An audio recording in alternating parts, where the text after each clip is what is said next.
अस्सलाम वालेकुम वरहमतुल्लाहि वबरकातुहू। नाज़रीन, इस वक्त सोशल मीडिया पर एक हंगामा खड़ा हुआ है और वो हंगामा ज़ाहिर है हम सबको मालूम है, हज़रत मौलाना महमूद मदनी साहब को लेकर है। हज़रत मौलाना महमूद मदनी साहब ने एक नफ़रती मीडिया चैनल के एंकर को इंटरव्यू देते हुए बैरिस्टर असदुद्दीन अवैसी साहब से मुताल्लिक़ कई ऐसी बातें कहीं जो हम में से सारे लोगों को बहुत बुरी लगी हैं, हमारे दिल को ठेस पहुंची है उनकी बातें। मैं बहुत ही अदब के साथ हज़रत मौलाना महमूद मदनी साहब से गुजारिश करूंगा, नहायत ही एहतराम के साथ गुजारिश करूंगा, चूँकि आपका ताल्लुक़ एक आला घराने से है।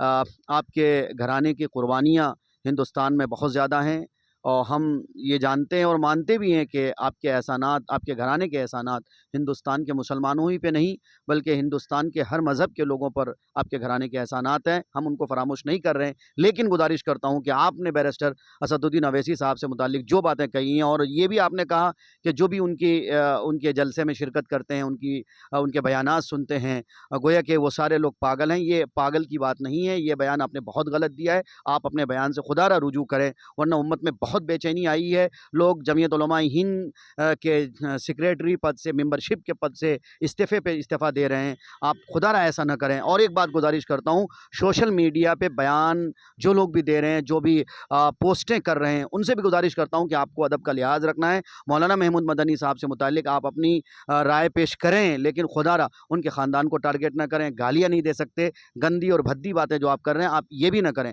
अदब के दायरे में मौलाना महमूद मदनी साहब के ख़िलाफ़ आप अपनी बात रख सकते हैं, अपनी राय रख सकते हैं। बैरिस्टर असदुद्दीन अवैसी साहब को हमें उनसे मोहब्बत हमारी भी है और आपकी भी है, और मैं समझता हूँ सबकी मोहब्बत है। और क्यों ना हो, चूँकि हमारे हर मसले पर अगर कोई बमांगे दहल बोलता है तो वो हमारा शेर बैरिस्टर असदुद्दीन अवैसी है। अस्सलामु अलैकुम वरहमतुल्लाहि वबरकातुहू।